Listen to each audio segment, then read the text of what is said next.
அப்படின்ட்டு ஸ்டாலின் சார் அடிக்கடி சொல்லுவாங்க. ஸ்டாலின் சார் எது எதுலாம் அவுட் ஆஃப் கண்ட்ரோல் இப்ப நான் கொஞ்சம் சொல்லட்டுமா? முதல்ல சட்டம் ஒழுங்கெல்லாம் அவுட் ஆஃப் கண்ட்ரோல், பெண்கள் பாதுகாப்புல அவுட் ஆஃப் கண்ட்ரோல், இளைஞர்கள் வேலை வாய்ப்புல அவுட் ஆஃப் கண்ட்ரோல், மொத்தத்தில் அவரோட ஆட்சியே ஒரு அவுட் ஆஃப் கண்ட்ரோல். இந்த வருஷம் பிகினிங்ல சட்டசபையில பேசும்போது சொல்றாங்க, மக்கள் எல்லாரும் ரொம்ப மகிழ்ச்சியா இருக்கிறாங்க, அதனால நானும் ரொம்ப மகிழ்ச்சியா இருக்கிறேன் அப்படின்னு. மக்கள் சந்தோஷமா இருக்கிறத பார்க்கிறது கூட ஒரு சந்தோஷம் தான் சார், அது யாரும் இல்லைன்னு சொல்லல.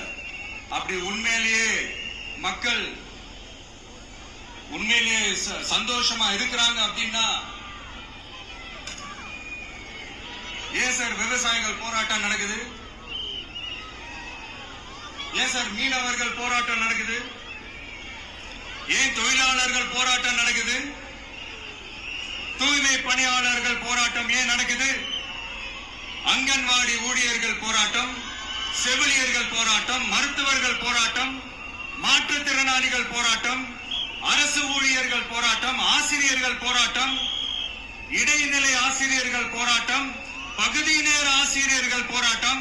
இதெல்லாம் உங்க ஆட்சியில மக்கள் மகிழ்ச்சியா இருக்காங்கன்றதுக்காக நடக்கிற போராட்டமா சார்? எனக்கு தெரிஞ்சு மக்கள் சந்தோஷமா இருக்கிறாங்கன்னா பொங்கல் வச்சு கொண்டாடுவாங்கன்னு கேள்விப்பட்டிருக்கேன். உங்க ஆட்சியில தான் போராட்டம் நடத்தி அவங்களுடைய மகிழ்ச்சியை வெளிப்படுத்துறாங்கன்னு நினைக்கிறேன்.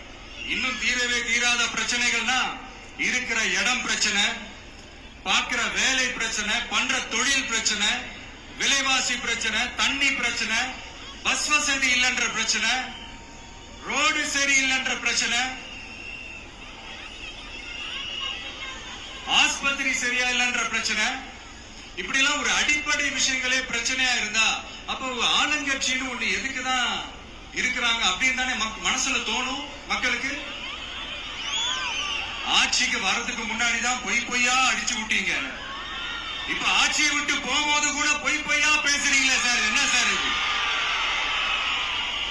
மாத்தி மாத்தி பேசுறதுல நீங்க வேற லெவல் தான் சார்.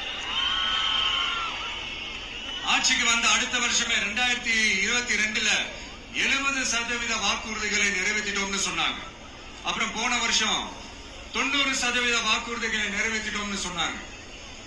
அப்புறம் இந்த வருஷம் 505 வாக்குறுதிகளை 404 வாக்குறுதிகளை நிறைவேற்றிட்டோம், கிட்டத்தட்ட ஒரு 80% வாக்குறுதிகளை நிறைவேற்றிட்டோம்னு சொன்னாங்க. முதல்ல 70, அப்புறம் 90, அப்புறம் 80.